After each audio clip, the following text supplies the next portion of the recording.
The way a book starts for me is never, I want to write about the effects of poverty or the state of the American family. This book started in France.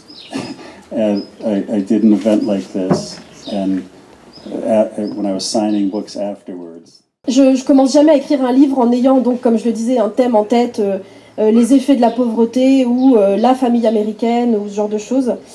Le lac de nulle part, je vais vous raconter comment l'idée m'est venue en tête. J'étais en France, j'avais participé à un événement comme celui-ci en librairie, et à la fin de la rencontre, comme toujours, les lecteurs sont tellement gentils, tellement souriants, et en fait il y avait cet homme qui était un petit peu, qui était à côté, qui n'avait pas de livre entre les mains, il avait les bras croisés, et il est venu me voir, il m'a dit « Je vous en veux beaucoup ». Je lui ai dit « Ah, pardon, mais pourquoi ?» Il m'a répondu qu'après avoir lu Indian Creek, il a eu l'impression de n'avoir jamais rien fait de sa vie d'intéressant. Donc il a quitté son travail, il a démissionné, et il est parti au Canada pour descendre la rivière Yukon. Et moi je lui ai dit « Ah bah trop super !» Et il m'a dit « Non, c'était horrible, j'étais terrifiée par les ours, j'étais terrifiée par les rapides, par l'obscurité. » Et je m'étais dit, une histoire sur un voyage qu'il pense sympa, mais en fait qui va tourner mal, ça pourrait être une bonne idée. Le jour d'après, j'ai commencé à écrire. Comment, Pete, tu construis tes personnages pour qu'ils soient aussi fabuleux? I just follow them.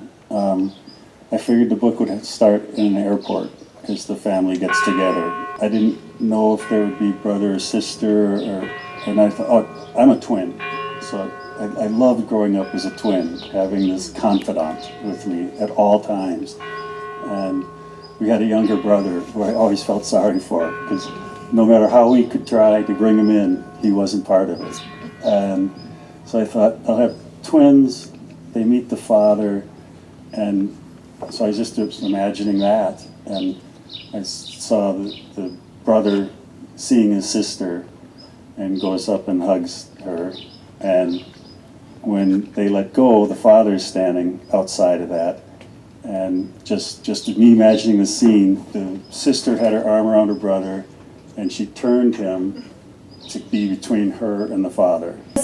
Quand j'ai commencé à écrire Le lac de nulle part, j'avais les personnages en tête. Je me suis imaginé une scène familiale dans un aéroport, mais je ne savais pas s'il s'agirait d'un frère, d'une sœur, etc. Moi, j'ai eu un frère jumeau, j'ai grandi avec ce frère jumeau et j'ai adoré ça, avoir ce confident de tous les jours.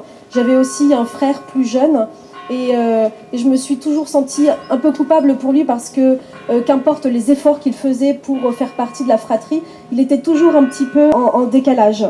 C'est comme ça que ces jumeaux me sont apparus, cette façon qu'ils ont de retrouver leur père à l'aéroport. Et j'ai eu la vision de ce frère qui fait un câlin à sa sœur quand il la retrouve.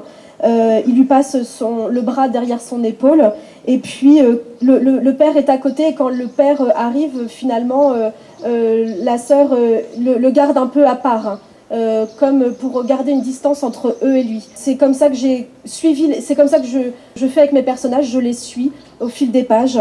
Il y a quand même une particularité dans les livres de Pete, c'est une sorte de récurrence chez les personnages féminins. Ils sont souvent fragilisés. Je dis pas fragiles, parce que c'est pas du tout ça, ils sont fragilisés. Dans le lac de nulle part, le personnage de la mère, qui est peu présent mais qu'on voit aussi, passe sa vie à travailler, à économiser de l'argent. On sent quelque chose sur le personnage féminin qui est très solide, mais fragilisé. To make a character real, when you find out most about a person is when things don't go well. And, you know, someone under stress is going to reveal more than not. A friend of mine says, do you want to know about plot? Plot is when things get worse. Or why. And I think anybody who knows my wife or any of her 6 sisters would understand.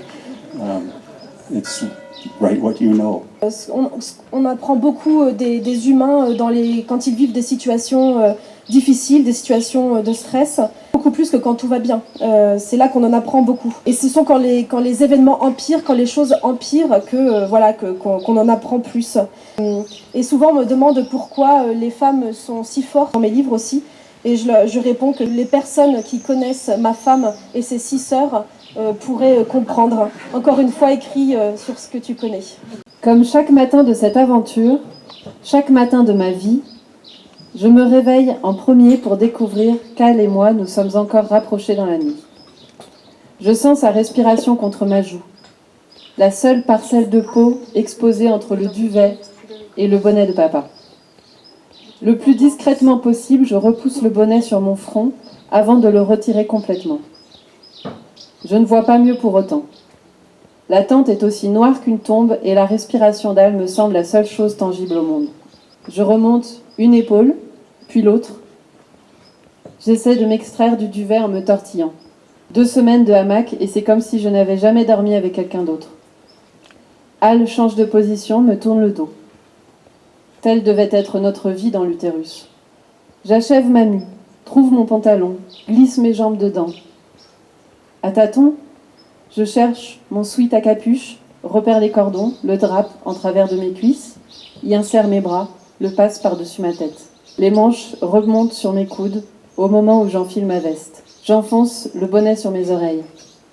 Le froid est presque arctique à présent, même à l'intérieur de la tente. Lorsque je monte le zip, les gouttes givrées de notre haleine me pleuvent dessus, occultant presque l'autre bruit, un soupir sur le nylon. Qu'est-ce qui se passe ? Pliée en 2, je sors sous l'auvent, saisis une paire de chaussures, enfonce mes orteils dedans, priant pour que ce ne soit pas celle d'Al. Dans la poche ventrale de mon sweat, sous mon manteau, je m'empare de ma lampe frontale. Après quelques pas dehors, je l'allume. Le monde n'est plus le même. Le sol, le ciel ont disparu. Tout, même les arbres, est enseveli sous 30 cm de neige. Embué par mon souffle, la lumière projette des ombres sauvages sur la moindre bosse, le plus petit bourrelet.